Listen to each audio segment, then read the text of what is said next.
ನಮಸ್ತೆ, ನಾನು ನಿಮ್ಮ ಪ್ರೀತಿಯ ಭಾಗೀರಥಿ ಕನ್ನಡತಿ. ತುಂಬ ಜನರು ಖಿನ್ನತೆ ಅಂತ ಹೇಳಿ ಒಂದು ಪದವನ್ನು ನಿಮ್ಮ ತರಗತಿಯಲ್ಲಿ ಉಪಯೋಗಿಸಿದ್ರಿ. ಖಿನ್ನತೆ ಅಂದರೆ ಏನು ಮತ್ತು ಖಿನ್ನತೆಗೆ ಕಾರಣಗಳೇನು ಅಂತ ಕೇಳಿದಿರಿ.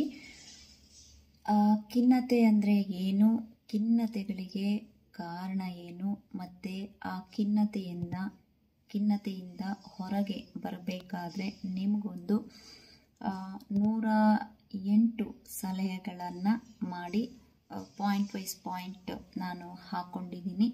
ಯಾವಾಗ ಸಮಯ ಸಿಗುತ್ತೆ ಆಗ ಒಂದೊಂದ್ರ ಬಗ್ಗೆ ಎಕ್ಸ್ಪ್ಲೈನ್ ಮಾಡಿಬಿಟ್ಟು ನಾನು ನಿಮಗೆ ವಿಡಿಯೋನ ಅಪ್ಲೋಡ್ ಮಾಡ್ತೀನಿ. ಸೊ ಕೇಳಿ, ನೋಡಿ ಮತ್ತು ನಿಮ್ಮ ಇತರರಿಗೂ ಹಂಚ್ಕೊಳ್ಳಿ. ಅದು ಯೂಸ್ಫುಲ್ ಆಗುವಂಥ ವಿಡಿಯೋ ಮತ್ತು ವಿಷಯ ಎರಡೂ ಆಗಿರುತ್ತೆ. Thank you.